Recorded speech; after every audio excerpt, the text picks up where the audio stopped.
بسم الله الرحمن الرحيم. اللهم صل على سيدنا ونبينا وحبيبنا محمد عليه الصلاة والسلام. ربنا آتنا في الدنيا حسنة وفي الآخرة حسنة وقنا عذاب النار. urur goboleedka IGAD waxaa aasaasay dowladdii Soomaaliya ee madaxweynaha ka ahaa marxuum Maxamed Siyaad Barre. waxaa loo aasaasay ayaxa, waxaa loo aasaasay duufaanta, waxaa loo aasaasay masiibooyinka dabiiciga ah. haddii dowladdii ay meesha ka baxday, IGAD waa la bedelay, waa la siyaasadeeyey, urur siyaasadeed bay noqotay. waxaana xarunta markaa ay ahayd Djibouti. nimankii TPLF ahaa ayaa gacanta qabsaday, dabadeedna waxay ka dhigeen urur masaalix ay leeyihiin ay ku adeegsadaan.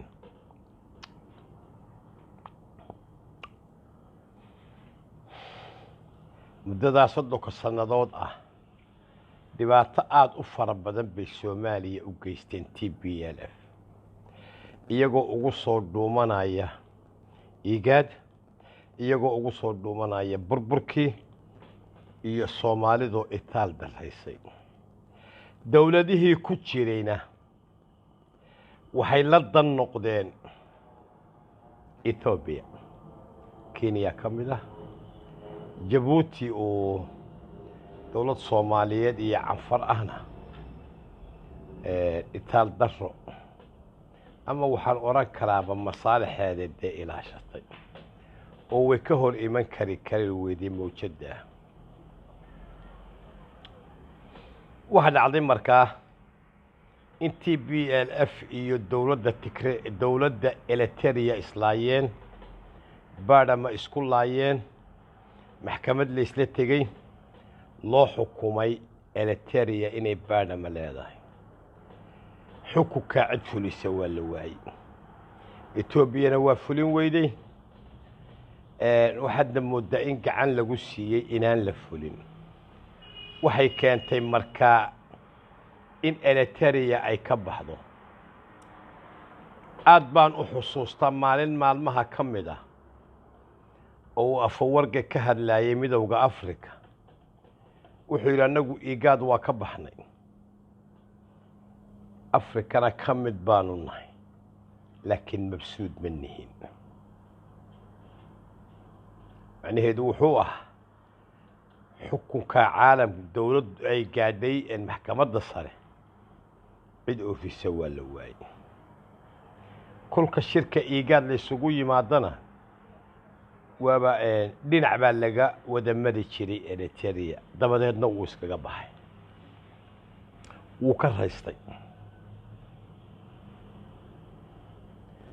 qodobkaa intaasaan ku dhaafaya. anigu maanta waxaan leeyahay, ama maanta ha noqoto ama berri ha noqotee, IGAD waxa ay iigu muuqataa in gabalkeed dhacay, waana in aynu ka baxnaa. itaal darro kasta hayna haysato, iyadoo aynu sabab inagu nahay oo inagu isugu wacan nahay, waa in ururkaa laga baxaa. waxay sheegataba ha weydee waa lagu shareeraa. maxaa yeelay waa urur dhaafay xadkiisii.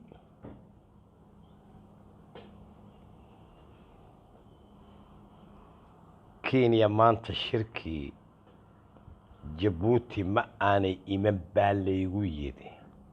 waa kibir. waa nafsa dariiqa, waa TPLF.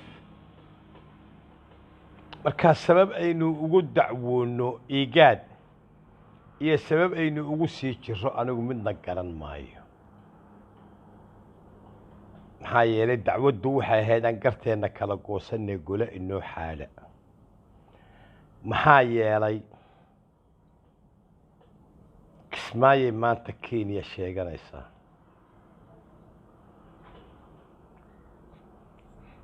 waa occupation raalli ahaada war qodobkaa intaasaan ku dhaafaya maalin baa iman doonta ragna waa nool yihiin alxaqiiqa heritage waxay qaybinaysaa martiqaadyo ku saabsan in shir lagu qabto Garoowe waadeer maxaad magaalo madaxda ugu qaban weydeen waa su'aal meesha taal waa su'aal meesha taal horta magaalo madaxda ma ku qabataan dabadeedna gobolada ninka heritage madaxda u ahay wuxuu ka soo jeedaa Puntland wuxuuna raadinayaa xildhibaan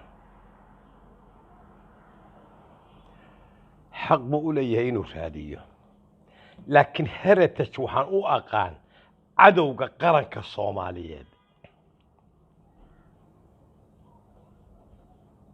waxaan u aqaan inay u adeegto dana shisheeye waxaan ogahay inay hadda ka shaqaynayso oo ay qayb ka tahay mucaaradnimada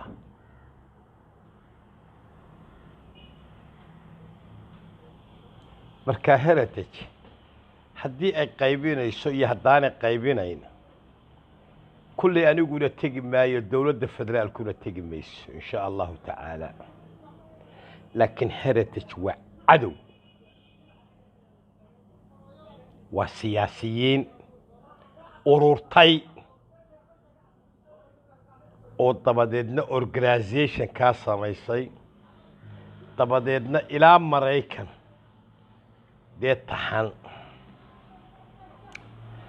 marka dad dowlad adeegi jiri lahayd heritage dalka kama jirteen kuwa kalena kama jireen marka heritage waxaan leeyahay Soomaali ku garatay qodobkaana intaas ayaan ku dhaafaya doorasho waa dhacaysaa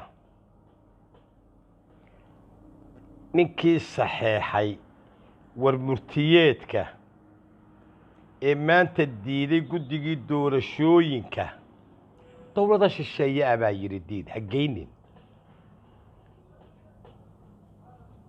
dabadeedna dowladihii shisheeye danahoodii buu fulinayaa laakiin waa dhacaysaa waxaadna ogaataan taariikhduna inay qormayso dalkana ay dad ku nool yihiin weli aanay dhiman intaana doorashada ayaan leeyahay waan soo dhaweynayaa shaqaalihii Kenyaanka ahaayee ka shaqayn jiray xalane oo shidadahoodii sii xidhxidhay oo qulqulayo dalkoodii ku soo noqday waa soo dhaweynayaa ciidanka Kenya ee Nairobi joogaana wuu iska tegayaa waan hubaa haddaan dhiman insha allahu tacaala aad baan soo dhaweynayaa tallaabada waa mid wadaninimo ku dhisan qodobkaana intaas ayaa ku dhaafaya Soomaali waxaan leeyahay hoog iyo halaag iyo taariikh xun iyo qax iyo mooryaan iyo kadeedba soo martay haddaad rabtaanna dib ugu noqda haddii kalena tashada oo taariikhda wax ka barta والسلام عليكم ورحمة الله وبركاته ربنا آتنا من لدنك الرحمة وهيئ لنا من أمرنا رشدا